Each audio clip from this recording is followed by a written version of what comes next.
I'm Tyler Yaremchuk, back with another edition of Giant Offseason Questions here at Oilers Nation, brought to you by our friends at Sherwood Ford, the Giant. If Ken Holland wants to get anything done this summer, first, he's got to open up some cap space for the Edmonton Oilers. Last week, I took a look at a potential Zack Kassian buyout and how much extra money that could give Ken Holland to spend this summer. Today, I want to look at some other potential ways Holland could open up some cap space ahead of what could be a busy summer for the Edmonton Oilers. I've broken it down into three categories: things that will likely happen, things that could happen, and things that, while they may not be realistic, are certainly possible. I want to start with the most likely options for the Oilers. Number one is moving Zack Kassian's contract off the books. That could either be a buyout, like we talked about earlier, or Ken Holland could attach a, maybe pick or a prospect to his deal and find a way to move Kassian that way. The other option is to trade Tyson Barrie. I do think this will happen at some point this offseason, and to credit Barrie, his play really went to another level down the stretch and into the playoffs, and I think that's actually given him a lot of trade value around the league. Recently, I wrote a piece over at Oilers Nation breaking down some potential suitors for Tyson Barrie this offseason. They include teams like the Seattle Kraken, the Carolina Hurricanes, the New York Islanders,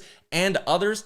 I think Ken Holland will be able to move Barrie and his full $4.5 million cap hit this summer, and that'll give the Oilers a little bit of money to potentially sign Brett Kulak and maybe have a little bit left over after that. But I'm fully expecting both Kassian and Barrie in some way to come off the Oilers' books this summer. The other category, things that could happen but are definitely not as much of a lock as Barrie and Kassian, that would be Mike Smith potentially retiring or going on LTIR. Now, if he retired, he would fully come off the books and the Oilers would get his entire $2.2 million cap hit. If he just went on LTIR, that makes things a little bit more complicated for the Oilers. They could either try to trade Mike Smith's contract to a team who would like the LTIR space, or they could put him on LTIR themselves, and that would just make things a little bit more difficult come the 2023 NHL trade deadline. But it does sound like there's a realistic chance that Mike Smith retires. Now, the tough part with that is if Smith retires, his $2.2 million kind of goes away, but you need to go find another starting goalie if you're Ken Holland. So again,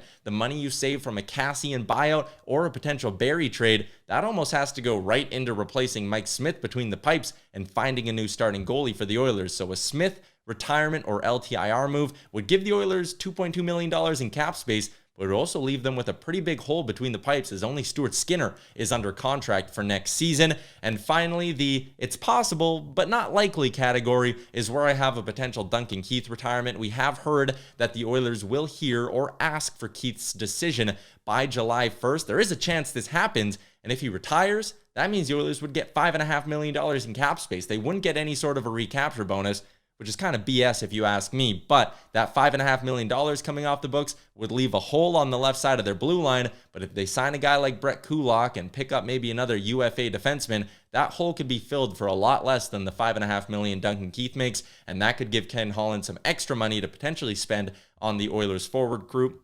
There are some other options on this roster that very well could be traded. One guy that I'm thinking about is Warren Foegele. They signed him last summer after acquiring him for Ethan Bear. He makes just under $3 million, but he's a third or fourth line winger at this point. He struggled to find the back of the net, and while I like a lot of the intangibles he brings, I'm not sure if he's necessarily worth that cap hit. They could look to move Foegele this offseason, but I'm not sure if selling a guy when his value is at the lowest is a great idea. I actually think Foegele could be a really intriguing bounce-back candidate for the Oilers next season. But if money is tight and they think that $2.75 million could be spent better off somewhere else on the roster, they could certainly try to cash in on what Foegele's value could be on the open market and get rid of that cap hit in order to spend it somewhere else. They do have a guy like Dylan Holloway coming through the system, and if they view him as ready for full-time NHL work and he's playing on an entry-level contract, he could bring more value than what Foegele is at his current cap hit. There's a couple retirements to potentially watch, a couple of pieces on the roster that could be traded, and a potential buyout. It could be a busy few weeks for GM Ken Holland and the Edmonton Oilers. It'll be interesting to keep an eye on just how much cap space he can create and what kind of moves that could open up for the Oilers this summer.